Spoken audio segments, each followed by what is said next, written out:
Апталығының тақырыбы ұлы тұлғаларымыз ұлт мақтанышы. Сол ұлы тұлғаларымыздың бірі Махамбет Өтемісұлы. Биылғы оқу жылында 220 жылға толып отыр. Сабақтың өтудегі мақсатымыз бүгінгі өскелең ұрпаққа ақынның кім екендігін, оның шығармаларының тақырыбын, мақсатын, тарихын аша отырып, ақындығы тағы да жаңа қырынан таныту, өлеңге талдау жасатуды үйрету, өмірге, тарихқа жаңаша көзқарас қалыптастыру, ақын өміріндегі ошалықты ұғындыру. Бірінші топ, екінші топ, үшінші топ сауал жасалады. Бірінші топ сендерге сұрақ. Махамбеттің балалық, жастық шағы туралы не айта аласыңдар? 5 балдық жүйе бойынша бағалайық. Осы кезеңді, бірінші ой қозғау кезеңін өте жақсы жауап берген оқушыларға 5 балл, орташа деңгей 4, 3, 2, 1 балл. Мүлде жауап жоқ болса 0 балл. Махамбеттің жастық шағы туралы не айта аласыңдар? Махамбет жылы Батыс Қазақстан облысы Жәнібек ауданы Тарбағатай құмында дүниеге келген. Тарбағатай құмы ма? Бекетай құмында дүниеге келген. Дұрыстап айтамыз. Тағы да бұл туралы Махамбет Өтемісұлының балалық шағы Жәңгір хан сарайында өткен. Тыныштық сақтаймыз. Ол жас кезінде орыс тілін өте жақсы білген, білімді болған. Жақсы. Тағы да не айтуға болады? Айтамыз. Тыңдамағандар бал кемейді. Махамбет Өтемісұлы өлең шығаруды ұнатқан және 16 жасынан бастап Беріш руының үздік ақыны деп танылған. Жақсы. Исатай мен Махамбет басталған көтерілістің басы Махамбетке хан сұлтандар қысым көрсетеді. Ол кейін жайықтың берік бетіне қашып көшіп жүрген халық толқуларына қатысады, одан кейін ол ұйымдастырушылардың бірі болады. Жақсы. Көтерілістің басшысы кім еді? Айта ғой. 1829-1831 жылдары Орал шекарасынан өткен үшін Талканов түрмесінде отырады. Оба ауыру кезінде қашып кетеді. Көтеріліс басшысы Исатайдың тобына қосылады.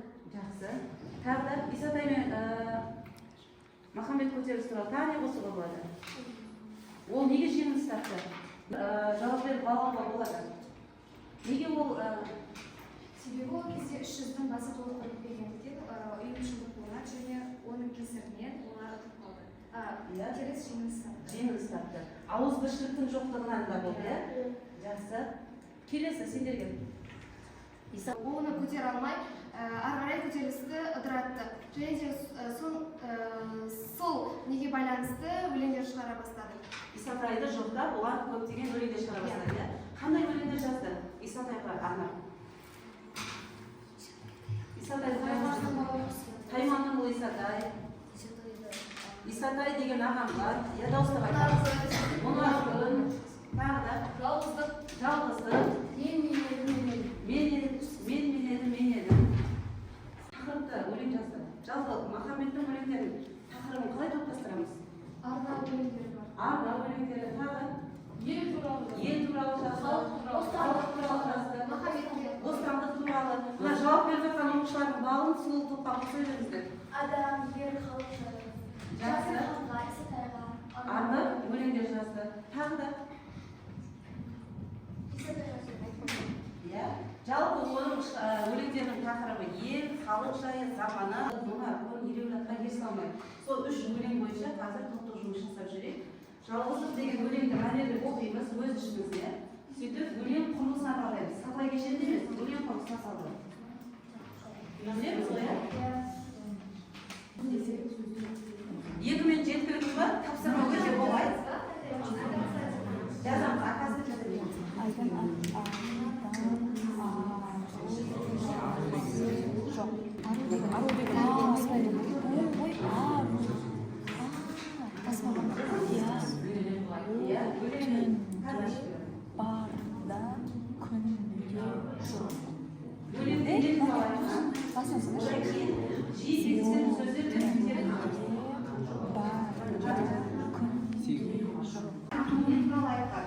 соны анықтаймыз және осы өлеңнің ішінде ең қолданылған қай сөздер? Сол сөздер табамыз. Қандай сөздер? Жалпы көп қолданған сөздер. Мысалы, қайталаулар өте көп болады ғой, соның ішінде қай сөз көп қайталанған? 3-ші топқа ереуілатқа ер салмай деген өлең. Осы өлеңді оқимыз, идеясын айтамыз.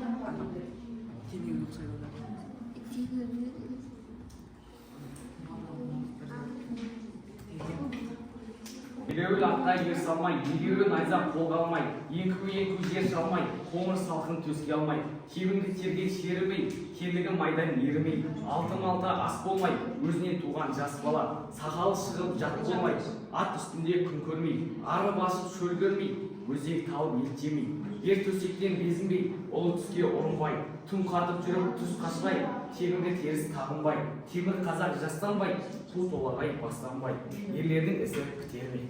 Осы белгімізге ереуіл атқа ер салмай өлеңіндегі шумағындағы өлеңінде біздегі көркемдегіш құралдар ассонанс, аллитерация, анафора, риторикалық сұрақ, эпитет теңеу. Енді дәлелдеу. Бізде берген ереуіл атқа ер салмай, егеулі найза қолға алмай, еңкі жер алмай дегеніміз ассонанс. Тыңдаймыз.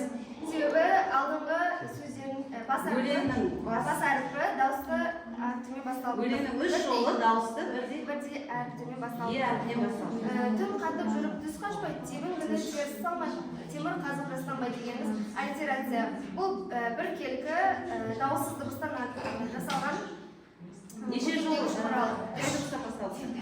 өлеңнің үш жолы дыбысынан анафора.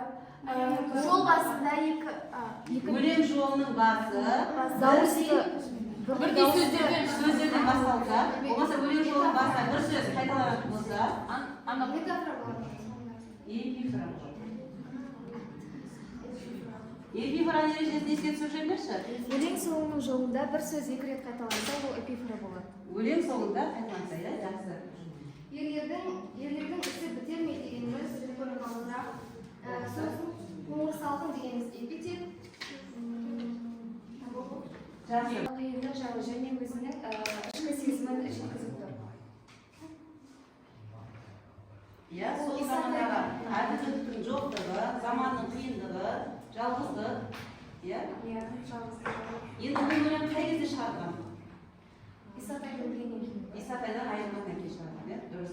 Исатай қазасынан кейін жалғыздыққа бой алдырған кезде шығарған. Енді өлең құрылысына талдайық. Өлең құрылысында буын 7-8 буын. 7-8 буынды, дұрыс. Бунағы 2 бунақ. 2 бунақты, дұрыс. Тармақ 16 тармақ. Дұрыс. Шумағы қанша? Шумағы 4. 4-еу. Ұйқасы шұғыртпалы. Шұғыртпалы, дұрыс. Отыра қойды. Мұнар күн. Мұнарда мұнар күн, бұлттан шыққан шұбар күн. Бур шын мұзға тайған күн, бура атанған шөккен күн. Бұлықсып жүрген ерлерден бұрынғы бақыт тайған күн. Қатарланған қаранар, арқанып қиған алған күн. Алма мойын ағырылды, ат көтіне салған күн. Бұлан қыла көр құдайым, бізде тақым, мейман асы тасқын, қолданылған сөз күн. Исатайдың өлген күні Махамбетке. Бір ғана күн емес қой, бұл жерде көп қолданған сөздер бар ғой. Мұнар күн, тағы да ер, жез, тағы мырза, оқ, қылыш, дұшпан дегендер көп қайталанған ғой. Ал енді негізгі ойы Исатайдың өлген күні Махамбетке ауыр болғандықтан мұнар күн деп әр күнді жатап өлең шығарған. дұрыс. Ақын Исатайдың өліміне арналған мұң мен өкінішке толы күйзелісін білдірген. Жақсы. Онымыз атқа қонғанда жер қайысқан қол едік деп жатайды. Енді сол өтемістен туған 10 едік дейді. Басқа түспеңдерші ма? Айман жасағы, өтемістен туған 10 едік.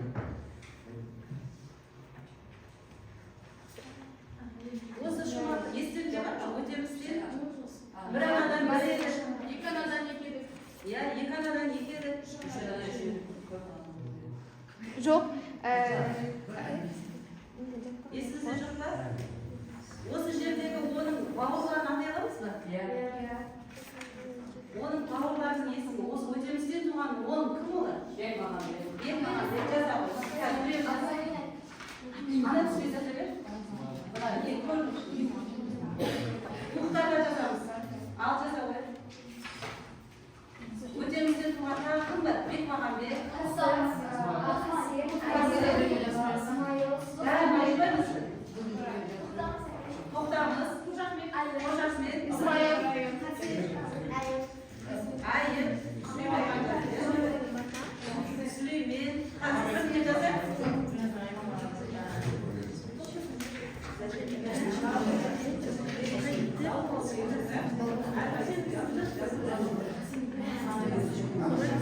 Махамбеттің өзінде отырады.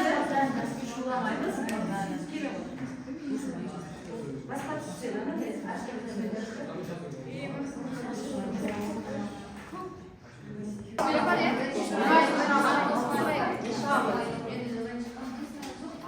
қазір бері жазсын, одан кейін сізде жазсын.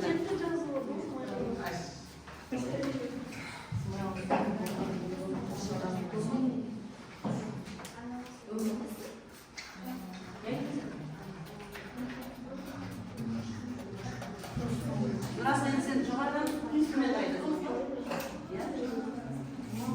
Тағы да біреу қалды, иә?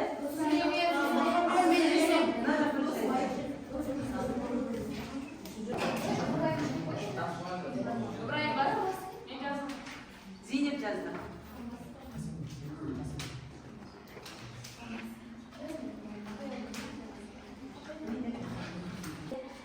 Әділдік болмаған, бостандық болмаған, сосын қазір әділдікте бар, бостандықта бар, барлығы әділдікпен шешіледі. Жақсы. Мери. Ол кезде бір дауды шеше алмағандықтан бір-біріне көтеріліс жасап, бір-бірлеріне соғыс жасап, сол арқылы шеше алған. Ал қазіргі уақытта ондай дауласу бір-біріне ешқандай жоқ. Иә. Айта қойыңызшы. Ол кезде кедейлер мен байлардың кеңістігі жоқ еді. Теңдігі жоқ еді, иә? Байлар мен кедейлер арасында теңдігі жоқ еді. Тағы да Хан сұлтандардан қысым көреді. хан сұлтандардан халық қысым көреді деді. Тағы да не қосуға болады?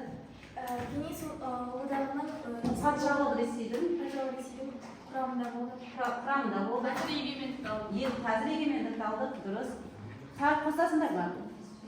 Құлағың сенің серек деп, азамат сені сақтадым бір күнеме керек деп, жабыдан туған жаманат, шаба алмайды бөжек деп, қырдан қоқыр төгілсе, еділге таман үңілсе, арғымақтың баласы шапушы еді безек деп, жақсы менен дос болсаң, айырылмас күні қос болсаң, басыңа қиын іс түссе, алдыңдан шығар өтіп деп, жаныңа не керек деп, жаман менен дос болсаң, айырылмас күні қос болсаң, қолдан берер есептеп, басқа кетер біліктеп, сыртыңнан жүрер өсектеп.